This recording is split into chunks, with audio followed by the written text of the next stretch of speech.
Welcome to Channel AMEC, your insight to the Australian visa system.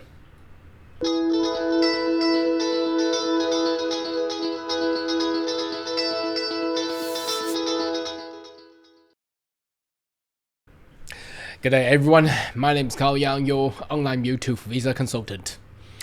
Are you interested about migrating to Australia? Why don't you consider to subscribe to my channel and turn on the bell on the side so once we have all the updates and news, you'll be the first one getting all the insight. Now, today's video, let's discuss about the general skill migration and specifically on the point test system. Well, although we understand that the point test system is coming to a quick amendment change, perhaps the all points awards towards age, skill, language is all gonna be changed, but the fundamental is still gonna be there. So what we're gonna discuss is about the I noticed there's a lot of people wanted to do DIY visa applications, but there is some issues there. Well, obviously you can consult with a lot of professional migration agents, lawyers, but if you want to do it yourself, you got to be very careful. Now, what I'm going to discuss is the topic at the time when you claim your skills or points. Now, I've been receiving numbers of inquiry in the past years where the actual visa applicant claims a certain points where they actually get nominated by the state government, so they thought everything was right. But at the end, they actually got a visa refusal. Now, that's some odd and absurd result that certainly no one wanted to get. I'm pretty sure that the viewer like you or your friends, you don't want to waste all the time getting everything ready, lodge the paper, pay for the application fee, and ended up with a negative result of a visa refusal. Now let's have a look at the detail there, so you don't want yourself to get into that trap there. So let's go into that part there and let me explain a little bit. So this is actually the Legend.com, which is the kind of database or library of all the immigration laws. So as you may notice, immigration is actually very complex, and in fact it's the second complex law in Australia, and I assume that will be similar to a lot of other countries as well, because it changes all the time. You need to adapt to the world environment, especially we are in a very fast changing era of our lifetime. So what we are looking at the moment, you are actually looking at the subclass 189. In specifically, there has a lot of there's some clauses. It's pretty simple, easy read, but I'm gonna go down to a certain area where we are looking at the criteria for the point test system, and this is where a lot of people, they even when they got invited, lost the visa, they thought they're gonna get the permanent residency and end up with a refusal. So first of all, let's look at this. At the invitation, at the time of invitation, what does that mean? So the clause 189.222 says at the time of invitation means when you get invited at that point of time, that date, you actually got your skill assessment done. Okay, so that is why I have been stressed enough in my channel telling people that you really need to get your skill assessment first. Without this, it's all talks. It's not gonna happen. Okay, you need to get your skill assessment, and secondly, it has to be 3 years. The English test has to be valid. I mean, not English test, the skill assessment test required to be valid, or there is a specific validity of that skill assessing authority. And there's also, at the time, as you see, there's always this acronym that says at the time of invitation, apply the visa, you need to have a competent English, but that is the lowest standard. That's the minimum requirement.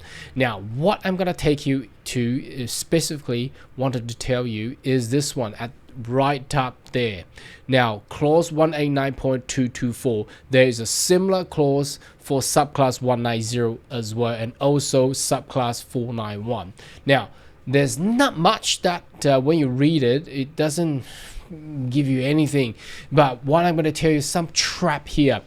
Now, clause 1 and subclause 1 and subclause 2, it reads like this. So let me read it because it's really tiny to read on the screen here. The applicant's score when assessed in relation to visa under subdivision B of division 3 of part 2 of the act. Now, what is all that? That's basically the point test table. So if you go into Home Affairs website and you go into point test, there's a table, and that's actually the table in that piece of law under the Migration Act on the Part 2, Division 3 and Subdivision B. Now, this is the key here, pay attention here. It says, is not less than the score stated in the invitation to apply for the visa. Now, what does that mean? I wanted to do a little bit of explanation here. Now, that basically meant what you claim, and when they assess it, if your claim is 70 points, now when they assess it, they found it's actually only 65 points. Then that means your visa's gone. That's usually where people got refused under subclass 189, 190, and 491. Let's go back to that piece of legislation. I have read again. And the subclause 2, it says the applicant's score when assessed in relation to the subdivision B and division 3 of part 2 of the act. Basically, that's it's the point test table. Okay, now is not less than the qualifying score of the subdivision. Now, what does that mean? Now, qualifying score is the minimum score, and that's actually 65. That's pretty obvious, so no one will actually miss that one there, because if you don't even have a 65 points, okay, you won't even get invited, or you won't even pass the requirement for the state nomination. So people usually get refused under the subclause 1. So let me read that again. It says the score that being assessed is not less than the score stated in the invitation to apply. Now, how would that happen? Now, let me explain a little bit, because when you do DIY, the problem is you may think, so I'm assuming that you got your skill assessment done and you got your English test already. So what people made it wrong is they thought they have 3 year, just give you an example, 3 year work experiences. But so they also obviously in the EOI they claim that they have 3 years of work experiences. That actually get them extra points there. Now, when you submit it to state nomination, now the state government they don't usually assess it as detailed as the immigration, so they may still invite you, or they may not even assess it at all. They all see for some states, for example, in Western Australia or Northern Territory, all they care is, are you there? Are you willing to relocate here? Yes, all right, let's nominate you. But they don't even assess the detail of those documentations. So they send you an invitation, and you pay for the visa application, and at the end, when the immigration assess your work expenses, they thought, whoops, it's not 3 years, you only got 2.9 years. So you actually don't have that enough points as what you have claimed. All right, so that's just giving you an example.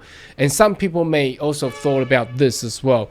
It's not commonly, it's usually the work experiences here. Some people may have made mistakes on, for example, they thought their studies or their qualification may meet certain level, so they actually claim they claim it higher. This is not common, but when the immigration assessor, they found that's not the level that you should be claiming of. For example, there is a very gray area where when you got graduate, you got post-grad degree, right? Now, between bachelor and master, there is actually graduate certificate and also graduate diploma. Now, people may think that is actually higher than bachelor, so they put that in there.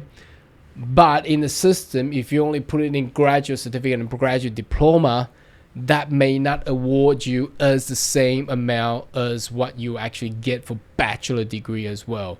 So there's a lot of these kind of detail, and it's actually embedded in the legal definition. So with those kind of situation, it's best that you get professional advice, and that's where usually people get mistake and ended up with a visa refusal.